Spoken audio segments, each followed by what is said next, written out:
Le Conseil des ministres réuni ce mercredi 28 décembre sous la présidence du chef de l'État, le président Alassane Ouattara, lance un appel à la vigilance aux populations face aux sociétés d'agrobusiness qui proposent des placements d'argent dans le secteur agricole, moyennant des bénéfices importants. Ces structures font appel à l'épargne publique. Et elles ne sont pas des établissements financiers. Elles ne sont pas des établissements de microcrédit. Donc, elles sont en quelque sorte dans un espace qui n'est pas géré aujourd'hui, avec des risques, puisqu'elles vous prennent votre argent, qu'elles investissent. Donc, l'idée, c'est de dire, soyons prudents, soyez prudents et soyez vigilants. Si ces structures-là décident de faire ce qu'elles font en levant des fonds officiellement auprès du système financier, national ou international, il n'y a absolument aucun problème. Ou alors, c'est des structures de microcrédit, et en ce moment, toutes les structures de microcrédit en Côte d'Ivoire sont régies par des textes précis.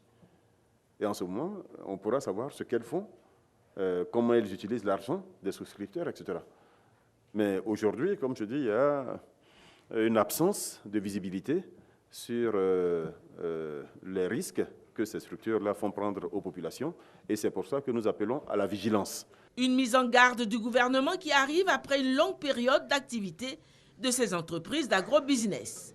En Côte d'Ivoire, il y a la liberté d'entreprise, premièrement. Et tant que l'État ne juge pas qu'il y a un risque quelque part, l'État laisse faire l'économie. Donc c'est maintenant que l'État juge qu'il y a un risque, en réalité, en raison surtout de l'importance des montants qui sont levés. Au départ, ça concernait peut-être quelques dizaines de personnes, quelques centaines de personnes, mais quand ça commence à en concerner plusieurs dizaines de milliers et que les sommes deviennent aussi importantes, j'allais dire l'État, naturellement, s'immisce et cherche à comprendre. Autre décision majeure du Conseil des ministres. Le mandat des PCA et autres membres des conseils d'administration des établissements publics nationaux sont désormais limités à 2 mandats de 3 ans chacun. Le nouveau texte limite désormais à 2 le nombre de mandats d'administrateurs. À 2, cela fait 2 mandats de 3 ans, donc 6 ans au maximum à partir de la première nomination.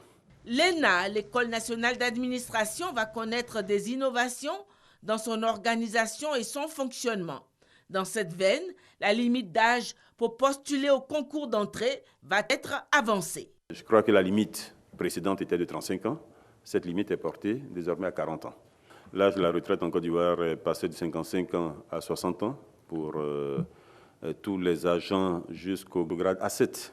Et pour les agents du grade A7, l'âge de la retraite est passé à 65 ans. C'est ça qui est pris en compte donc pour permettre à celui qui entre à l'ENA de faire ses études, de les achever et de servir quand même un certain nombre d'années avant d'aller à la retraite. Par ailleurs, il convient d'ajouter que la préparation au concours d'entrée à l'ENA est désormais obligatoire pour tous les candidats des concours directs, quel que soit le cycle, et pour tous les candidats des concours professionnels.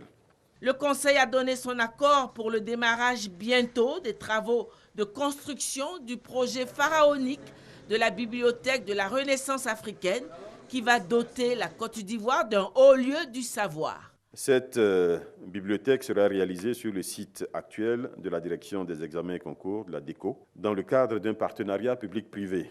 À cet effet, un accord cadre a été signé le 28 décembre 2015 entre l'État de Côte d'Ivoire et le groupement Sodesi Archi 2000 en charge de la construction de cette bibliothèque.